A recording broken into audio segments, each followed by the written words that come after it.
Halo Bapak dan Ibu guru hebat dimanapun berada, izinkan saya untuk membuat tutorial berbagi dengan Bapak Ibu guru hebat dimanapun berada tentang bagaimana cara membentuk atau membuat komunitas di PMM.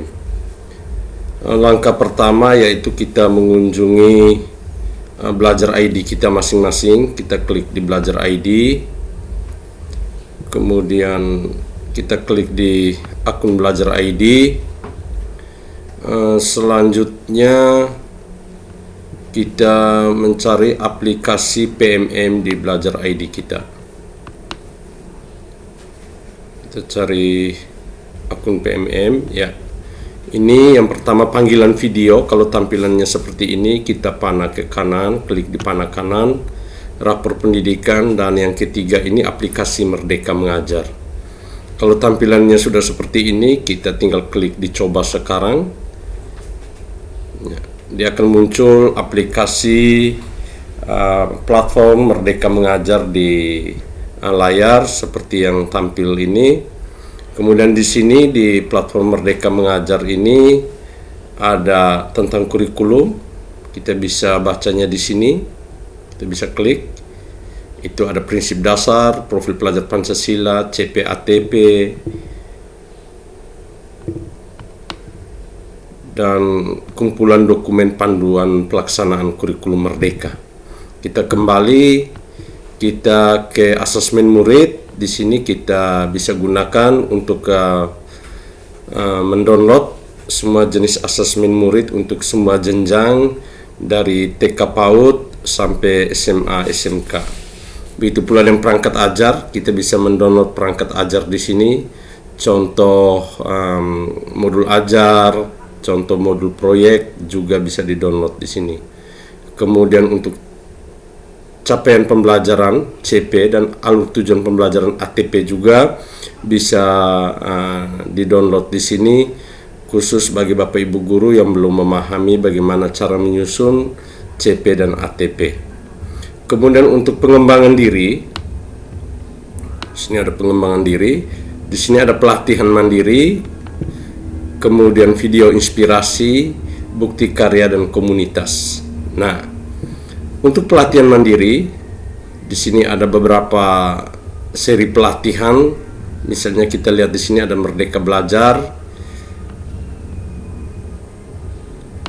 kemudian menciptakan kelas merdeka 3 topik, merencanakan pembelajaran bermakna 5 topik, meningkatkan praktik mengajar yang berpusat pada peserta didik itu ada 4 topik. Kemudian kita juga bisa mengikuti beberapa webinar yang sudah tersedia di platform Merdeka Mengajar ini.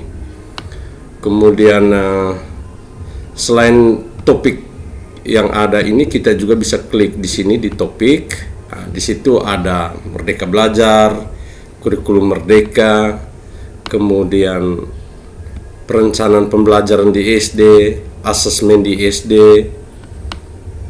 proyek penguatan profil pelajar Pancasila, penyesuaian pembelajaran dengan kebutuhan dan karakteristik murid SD atau paket A, kemudian profil pelajar Pancasila, perencanaan untuk perbaikan di satuan pendidikan, kemudian refleksi diri, disiplin positif, semangat guru, yaitu kompetensi non teknis kurikulum Merdeka, asesmen awal pembelajaran untuk literasi, dan pembelajaran terdiferensiasi dengan keterampilan membaca, decoding, dan pemahaman.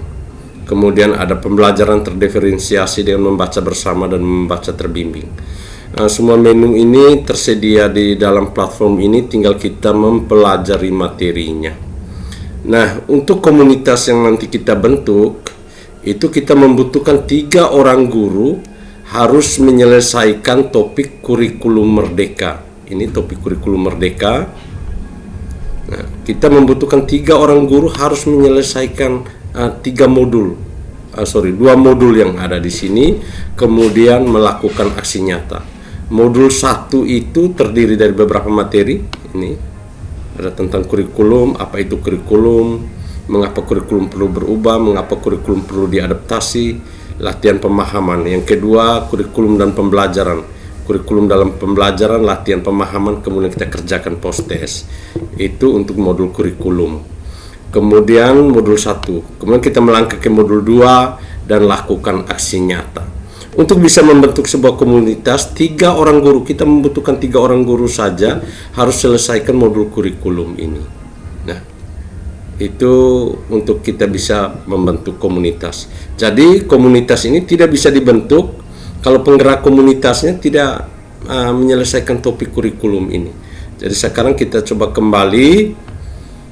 Nah, ini kita coba membentuk komunitas. Setelah menyelesaikan aksi nyata di modul kurikulum, minimal 3 orang kita bisa membentuk komunitasnya di sini. Ya. Nanti di sini kita bisa tambahkan komunitas untuk dikelola. Kita klik, kemudian kita mulai ikuti alur yang ada di dalam menu ini, mulai dari penyelesaian topik kurikulum, pendaftaran komunitas. Kalau pendaftaran berhasil, kita mulai tambahkan ada 3 orang yang sudah menyelesaikan modul kurikulum sampai kepada aksi nyata untuk menjadi penggerak komunitas. Kemudian jangan lupa bahwa di komunitas ini nantinya ini seperti ini komunitas yang saya bentuk.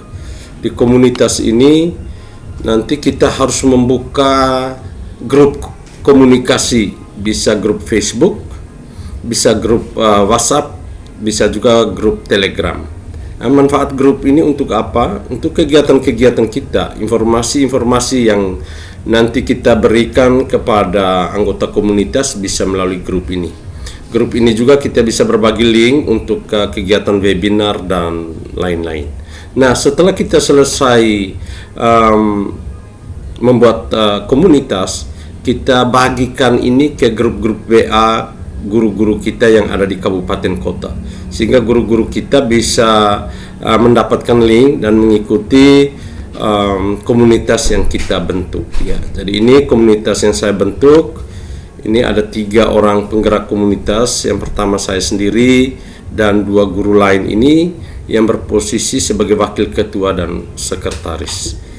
Jadi itu manfaat komunitas ini bahwa semua aktivitas kita itu akan terpantau oleh kementerian dan kita akan mendapatkan bantuan narasumber. Misalnya ketika anggota komunitas membutuhkan materi-materi yang tidak bisa dibagikan atau tidak bisa kita selesaikan di level komunitas. Jadi di komunitas ini nanti kita bisa mengikuti webinar, kita bisa bergabung dengan komunitas lain, kita juga bisa meminta narasumber yang tersedia. Ini ada daftar narasumber untuk bisa memberikan materi sesuai kebutuhan yang kita butuhkan di dalam komunitas kita.